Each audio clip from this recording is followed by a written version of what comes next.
Kita ke Ibu Menteri Keuangan yang sedang gundah gulana saat ini. Pastinya bukan main sulit posisi Menteri Keuangan sekarang ini. Keterangannya di Komisi 11 DPR terlihat seperti dirinya adalah seorang pembohong karena angka-angka yang berbeda dikemukakan dengan Pak Mahfud MD yang dibeberkan Pak Mahfud lengkap di depan Komisi 3 DPR. Beberapa hari kemudian, Mbak Sri bohong. Nggak tahu juga, tetapi bisa terlihat bahwa jangan-jangan angka-angka yang diungkapkan Mbak Sri seperti sebuah usaha menutupi sebuah kejahatan. Pastinya dirinya sekarang dalam posisi sulit Mbak Sri ini setelah rapat dengar pendapat Menko Mahfud MD di Komisi 3 itu.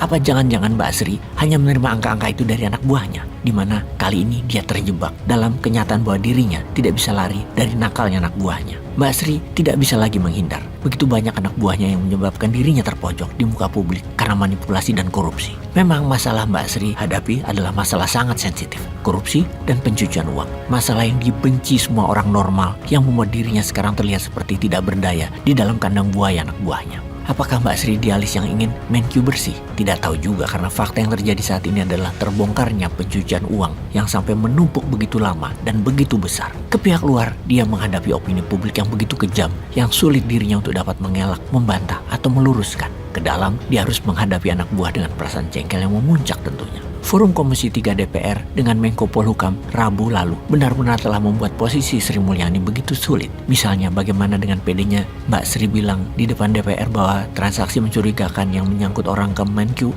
hanya 3,5 triliun. Sedangkan Menko Mahfud dengan gamblang menyebutkan angkanya 35 triliun. Lengkap dengan bukti lagi. Lalu Mbak Sri mengatakan tidak pernah menerima surat dari PPATK. Sementara besoknya Menko Pak Mahfud menyebut surat itu ada tanda terimanya. Ayolah Mbak Sri, jangan berkilah lagi. Pilihan terbaik adalah menyelesaikan dengan segera. Jangan sampai terpukul telak lagi dengan sok tegas. Seperti Mbak Sri mengatakan, sudah menindak pelaku pencucian uang tersebut. Diapain mereka? Mana? Kok enggak ada perkara hukumnya? Enak-enak aja, masih menjabat malah. Tidak boleh, hanya pelakunya yang ditindak. Seperti menurut Pak Menko Mahfud, seluruh jaringannya harus diungkap. Karena tindakan pencucian ini pasti berjaringan. Kejar sampai istri, anak, pacar, sopir, teman-temannya, siapapun deh. Termasuk mungkin politisi yang ketakutan karena bohir sponsor-sponsor mereka bakalan kena terungkap yang akan merembet ke diri mereka. Ayolah Mbak Sri, siapa itu 460 nama yang ada di jaringan pencucian uang 349 triliun rupiah itu? Diungkaplah apa yang sebenarnya mereka lakukan. Anda adalah kunci kalau memang mau menghilangkan korupsi di tanah air tercinta Indonesia ini. Atau Anda bagian dari pelaku. Kalau kamu bersih, ya ungkap saja. Atau kamu takut saking mengerikannya angka tersebut dan saking menakutkannya nama-nama yang ada di 460 orang tersebut.